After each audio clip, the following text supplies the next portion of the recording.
자, 그러면 은 제품 같은 경우는 순원을 정원으로 바꿔서 92.5%는 순원이고 여기에 7.5%의 불순물 순동을 넣어서 구리죠. 정원으로 바꾸는데 여러분들이 잘 알고 있는 금 제품이죠. 금. 순금 99.9%의 순금 제품. 순금 제품은 여러분들도 순원을 주얼리 제품으로 잘 사용하지 않는 이유와 비슷합니다. 너무 무르기 때문에, 그리고 스쳐 지나갔을 때 조금 달아지는 부분도 많이 달아지기 때문에 순원으로 어떤 제품을 잘 사용하지 않습니다. 물론 황금 열쇠나 돌반지 같은 경우는 잘 사용을 안 하기 때문에 거의 못 놔두기 때문에 이제 순금 제품을 사용하지만, 여러분들이 사용하는 공에 가까운 반지나 귀걸이나 목걸이 같은 경우는 18K나 14K나 다양하게 불순물을 넣어서 이렇게 만들었어요. 그럼 여러분들이 순금을 18K나 14K로 또 만들었을 때는 이 공식을 잘 알고 계십니다. 1K당 4.16%의 순금을 함유하고 있다. 자, 그러면 18K는 4.16을 곱하면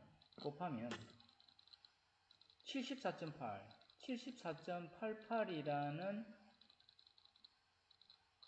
순금을 가지고 있어요. 계산하는 방법은 18 곱하기 4.16입니다. 그죠? 그럼 74.88의 순금이고 여기에 나머지 불순물이죠. 여기서 순원 같은 경우는 정원을 만들 때 순동을 넣지만 금 같은 경우는 불순물을 우리가 알로이라는 단어를 씁니다. 상업적으로. 이 알로이는 은에다가 구리를 함유한 것이다 라고 보시오. 여러분들 중에서 18K도 적금이 있고 약간 적색기 나는 것도 있고 황색기 나는 것도 있잖아요. 그 이유는 이 구리의 비율에 따라서, 이 알로이를 만드는 구리의 비율에 따라서 적금, 약간 빨간색 금, 노란색 금이 나타나는 이유는 여기에 있는 알로이의 은과 구리의 비율에 따라서 그런 적금, 황금이 구분됩니다. 조금 더 이론적으로 조금 더 말씀드리면, 여러분들 화이트 골드 아시나요? 화이트 골드, 백색금이라고 해요. 백색금. 이 화이트 골드는 원래 백금 있죠. 백금, 플라티늄, 이 백금을 모방해서 만든 거거든요. 근데 이 화이트 골드는 금입니다. 금. 똑같은 금인데 제가 아까 금방 18K 황금을 만들 때는 여기 불순물을 알로이라는 걸 섞는다 했잖아요. 근데 이 백색금은 18K에다가 그 나머지 불순물을 파라듐을 넣습니다. 파라듐. 그렇게 되면 백색금. 가격은 18K에 여기 있는 알로이가 들어가 있는 황금하고 백색금하고 가격은 똑같습니다. 왜냐하면 똑같이 74.8%의 반올리면 75%겠죠. 75%의 순금에다가 알로이를 넣은 것인지, 그 다음에 파라듐을 넣은 걸로 인해 가지고 백색금과 황금으로 나눠지기 때문에 가격은 똑같습니다. 하지만 백금은 완전히 다릅니다. 원소 자체가 다르기 때문에. 그러면 이 백금으로 만들면 될 것을 왜 화이트 골드로 만드냐면, 백금은 세공 작업하기가 정말 어렵습니다. 너무 단단하기 때문에. 그래서 주로 백금은 주조 공정을 많이 씁니다. 주조. 나중에 한번 설명을 드리겠지만, 주조 공정. 판을 만들어서 자르고 땜을 해서 만드는 것이 아니라 어떤 왁스 카빙이나 레진 제품을 가지고 은을 부어서 만드는 주조 공정으로 주로 백금 제품은 많이 사용한다 라고 보시면, 이것이 여러분들이 기초적으로 알고 계셔야 될 재료이죠. 주로 많이 쓰는 재료, 순은을 정은으로 바꾸는 재료에 관한 문제였어요. 자, 그럼 두 번째로 여러분들이 또 좀 알고 계셔야 될 게 땜은입니다. 땜은. 이 땜은은 정은과 정은을 이 부분, 반지를 만들려면 부분이 생기겠죠. 이 부분을 붙이려고 할 때, 접합하려고 할 때 사용되는 매몰제죠. 매몰제. 근데 이 땜은 같은 경우는 종류가 세 가지 정도로 나눌 수 있어요. 강땜, 중땜, 약땜, 이렇게 세 가지로 구분됩니다. 강땜은 7대 3입니다. 순은이고 30%가 구리 플러스 아연. 중땜은 6대 4, 약땜은 5대 5입니다. 이 매몰제를 사용하는 기본적인 이론은 이렇게 되어 있어요. 예를 들어서 A와 B와 C를 우리가 접착을 해야 된다라고 봤을 때 제일 먼저 A를 붙일 때 강땜, A와 B를 두 번째 붙였을 때 중땜, A, B 중에 마지막에 C를 붙였을 때 약땜을 쓰라고 되어 있습니다. 이건 어떤 얘기냐 하면 순은이 많이 들어가면 많이 들어갈수록 높은 온도에서 이 매몰제가 녹기 시작합니다. 그러니까 강땜 같은 경우는 70%가 순은이기 때문에 정은이 땜하고자 하는 이 재료의 정은이 녹기 일보 직전에 이 매몰제, 땜은이 녹습니다. 그러니까 여러분들이 초보자, 처음에 접하는 분들이 강땜을 쓰기에는 약간 무리가 있어요. 이 순으로 가면 갈수록 낮은 온도에서 녹겠죠. 자, 근데 여기에서 약간의 장단점이 있습니다. 강땜은 온도가 높은 곳에서 땜은이 녹아서 굉장히 단단하게 붙는 어떤 장점도 있지만 약점은 정은이 녹기 일보 직전에 녹기 때문에 아주 조심해야 되는 상황입니다. 그러면 이 약땜은 낮은 온도에서도 매몰제가 먼저 녹기 때문에 좀 쉽게 여러분들이 땜을 할 수 있어요. 자, 그런데 약땜은 불순물이 구리하고 아연이 50% 있기 때문에 땜을 하고 나면 약간 노란기가 나와요. 여기 노란 부분이 나요. 노란색. 그래서 여러분들이 적절하게 강땜을 사용해야 될 때, 약땜을 사용해야 될 때를 여러분들이 생각을 해서 택해서 땜 작업을 하셔야 되겠죠. 자, 그 다음에 여러분들하고 제가 알고 있어야 되는 이 톱대에 관한 톱대. 톱대에는 톱날을 씁니다. 톱날. 0번도 있고 1번도 있고 쭉 있어요. 0번이 가장 가늘죠. 자기가 어떤 무언가를 자르려고 할 때 아니면 선적으로 어떤 투각을 해야 될 때에 따라서 아주 가는 걸 쓰든지 1번을 쓰든지 2번을 쓰든지 이렇게 선택을 하시면 돼요. 그리고 이 톱날은 앞뒤가 있어요. 이렇게. 이 부분을 앞부분이라고 보셔야 되겠죠. 그리고 요게 위쪽이고 요게 아래쪽이. 사람의 힘이라는 것은 톱대를 잡고 위에서 아래로 내려 작업하는 것이 힘을 많이 받기 때문에 톱날 방향은 이렇게 되어 있어요.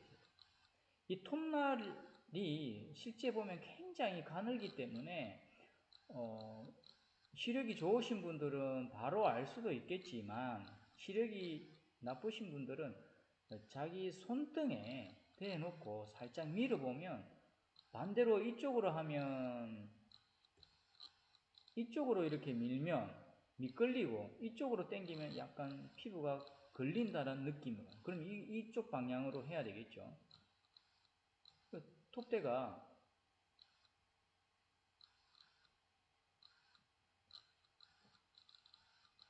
이렇게 있어요. 그러면 톱날을 끼우실 때는 이렇게 해서 이 방향으로 하시라는 얘기고, 그냥 끼우듯이 이렇게 끼우면 이게 탄력이 없어요. 탄력이 없습니다. 그러면 톱날을 1번을 먼저 고정한 다음에 2번이 고정되기 전에 사람의 힘으로 이 손잡이를 어디 부분에 대고 약간 밀면 이 쇠 부분이 정말 약간 탄력을 받습니다. 약간 굽어지면서.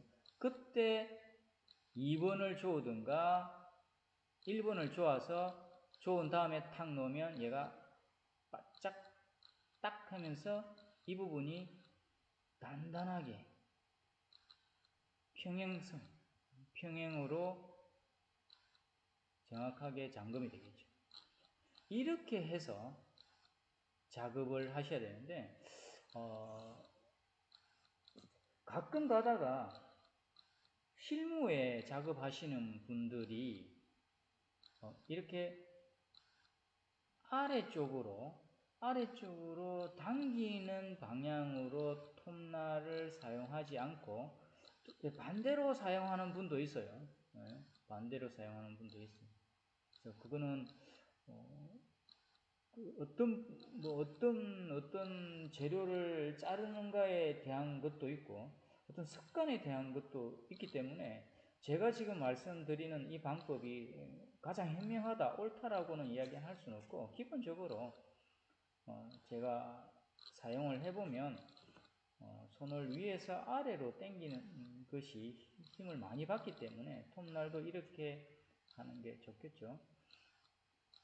그리고 톱날은 공장에서 찍어내기 때문에 우리가 어떤 재료를 절단하기 위해서 톱날을 처음에 끼워서 이렇게 자르다 보면 어떤 같은 경우는 정말 새 거다 할 정도로 정말 잘 되는 경우도 있고 톱날을 바로 끼웠는데도 매끈매끈한 느낌을 받는 경우도 있거든요. 그런 경우에는 여러분들이 교체하셔야 돼요. 톱날을 아무리 새 거라도 교체를 하셔야 돼요. 공장에서 찍어내는 것이기 때문에 묻어져 있을 수도 있어요. 교체를 하셔야 됩니다. 그리고 나서 여러분들이 톱날을 자르실 때는 어떤 재료를 가지고 자르실 때는 처음부터 이렇게 나무 자르듯이 자르는 것이 아니라 처음에는 45도로 이 방향으로 톱질을 해서 어느 정도 안정이 되면 다시 이 방향으로 톱질을 하셔야 됩니다. 그게 여러분들 톱질 하는데 가장 현명하겠죠.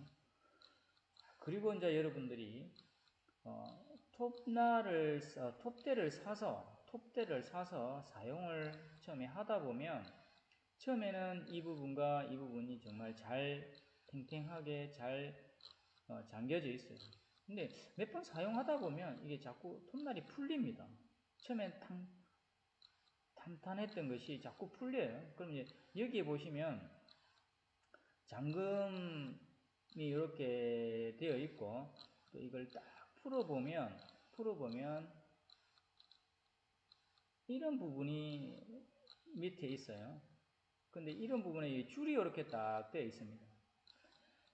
이 부분 안에, 톱날을 잠그는 이 부분 안에 은가루가 들어가면 정확하게 밀착되게 못 잡겠죠. 그래서 여러분들이 한 번씩 풀리고 나면 이걸 분해해서 솔 같은 걸로 이걸 틀어주시면 또 다시 잘 잠깁니다. 또 한 가지, 이 홈 있죠, 홈. 이 홈이 여러 번 톱날을 사용하다 보면 이 홈이 어느 정도 닳아져가 있어요. 원래는 이렇게 홈이 이렇게 깊어야 되는데 닳아져 있어요. 이럴 때도 톱날이 잘 빠집니다. 그러면 이런 부분을 여러분들 줄로 다시 선명하게 해서 사용을 하시면 또 톱날이 탱탱하게 잘 잡히게 되겠죠. 그래서 톱날을 사서 여러분들 사용을 하는데 잘못 사용하면 자꾸 엉가루 낀다고 불평불만도 하고 뭐 또 새 걸로 사기도 하는데, 이 톱대는 좋은 거 하나 사면 평생 씁니다. 톱대가 뭐 부서질 일이 없어요. 그리고 이런 부분만 여러분들이 잘 관리하면 별 무리 없이 계속 쓸 수가 있어요. 네, 쓸 수가 있습니다. 자, 그 다음에 여러분들하고 제가 또 한 번은 요 핀셋은 우리가 재료를 땜 작업할 때 땜은도 잡고 그 다음에 은재료도 잡고 하는 부분, 열 전도율이 좀 없습니다.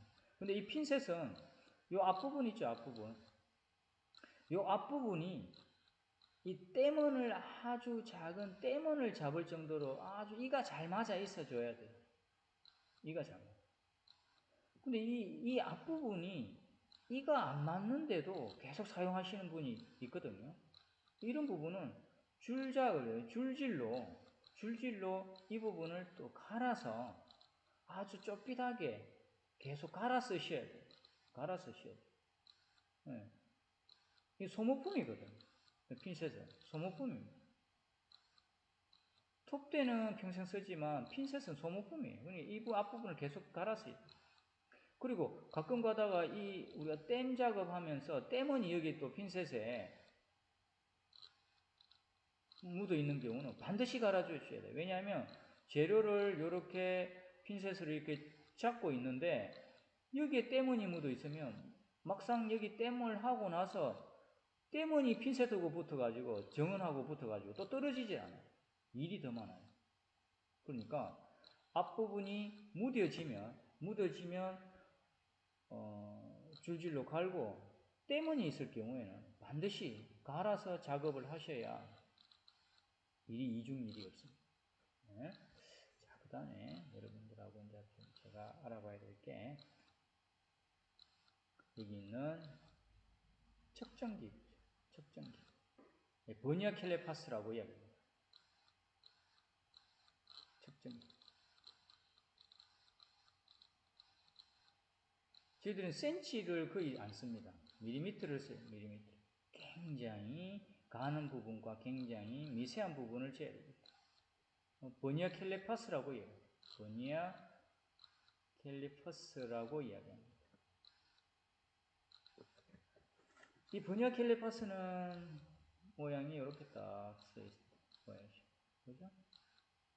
이 숫자가 있어요. 0, 0, 하나, 둘, 셋, 넷, 다섯, 하나, 둘, 셋, 넷, 다섯, 1로 되어 있죠. 여기 우리가 이제 여기까지 오면 10mm라고 하는데 10mm, 1cm죠, 1cm.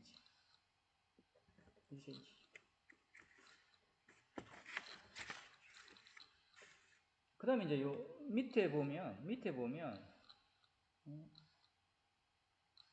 이렇게 1, 이렇게 2, 이렇게 3, 이런 숫자가 이렇게 또 딱 돼 있어요. 그러면 여러분들이 재고자 하는 어떤 내용물을 여기에 딱 이걸 이동시켜서 이 부분을 이동시켜서 딱 재면 이 밑에 있는 0이라는 것이 이 위와 일치되지 않고 이제 이렇게 갑니다. 가면 첫 번째 칸에 가서 재면서 여기가 0이 이 첫 번째 칸 숫자 위에 있는 선하고 일치가 되면 이 재료의 두께가 1mm라는 얘기입니다. 1mm.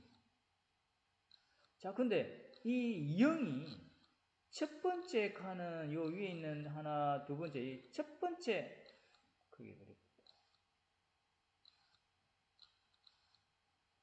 이 0이 첫 번째 칸에 가서는 지났는데 이 두 번째 칸에 가서 아직 안 지나 있을 때 이 나머지 숫자 있죠. 나머지 숫자 만일에 2가 요 위에 있는 선하고 일치가 되고 나머지는 뭐 일치가 안 됐다. 일치가 안 되고 있다 하면 이 재료의 두께는 1.2mm가 된다는 얘기입니다. 그래서 버니아 캘리퍼스는 여러분들이 이렇게 사용을 하십니다. 버니아 캘리퍼스는 두께를 잴 수 있고요. 높이도 잴 수 있고 안찌름도 잴 수가 있습니다. 버니아 캘리퍼스는. 자, 그 다음에 여러분들하고 제가 봐야 될 이 확대경입니다. 확대경. 이 확대경은 우리가 룻배라고 이야기합니다. 룻배. 이 확대경 안에는 3개의 렌즈가 있어요. 3개의 렌즈. 구면 수차를 줄이는 렌즈와 색 수차를 줄이는 렌즈 하나, 그 다음에 돋보기가 있겠죠. 구면 숫자라는 것은 뭐냐면 어떤 부분을 확대하면 어느 중간에는 이렇게 선명한데 이쪽 가서 흐릿흐릿하게 되는 거에 우리 구면 숫자고 색 숫자도 마찬가지입니다. 어떤 내가 돋보기 여러분들 돋보기 보면 정중앙은 선명한데 이쪽 가서 흐릿흐릿하잖아, 그죠? 이게 이제 구면 숫자. 색 숫자도 마찬가지입니다. 정중앙은 색이 선명한데 이쪽 가서는 흐릿흐릿한 거.